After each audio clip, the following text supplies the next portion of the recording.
Today we are debating whether mathematics was invented or discovered. Mathematics was invented.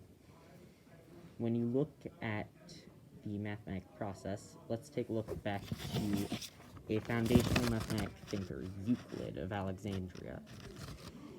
He was one of the first people to formalize the way we think about mathematics. He used definitions, axioms, and theorems to make his statements, his mathematical statements.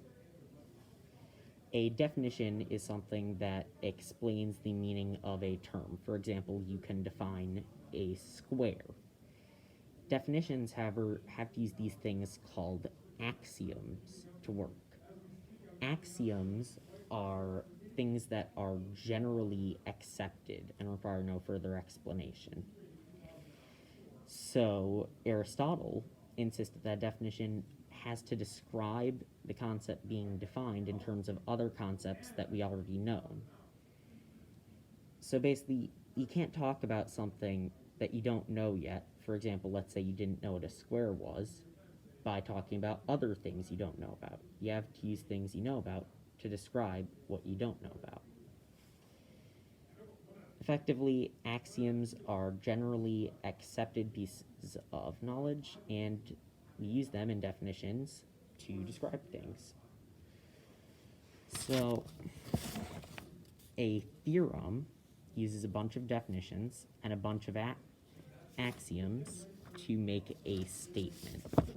For example, one famous theorem is the Pythagorean theorem, that the three sides of a triangle, if you take the two sides in the hypotenuse and assign the two sides the values of a and b as the lengths of those sides, the length of the third side you assign c, a squared plus b squared equals c squared.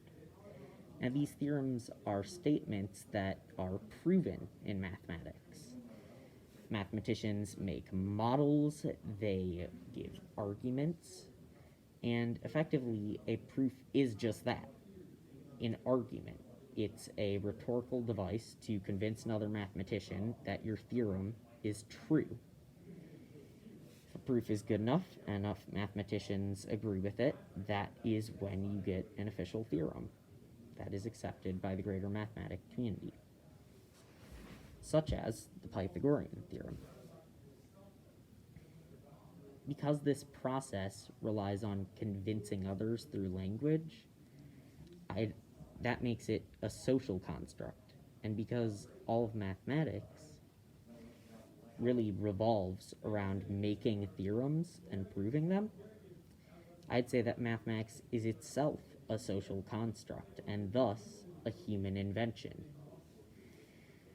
While it may utilize discoveries which were already there, mathematics itself is the argument that is taking place, not the discovery. Mathematics is a human invention. It is a system of rhetoric which we use to prove theorems. And by proving those theorems, we are, in the end, yes, reaching a discovery. However, while we reach discoveries, those discoveries are not mathematics. They are the result of it. Mathematics itself is the argument. And thus, I think that mathematics is a human invention.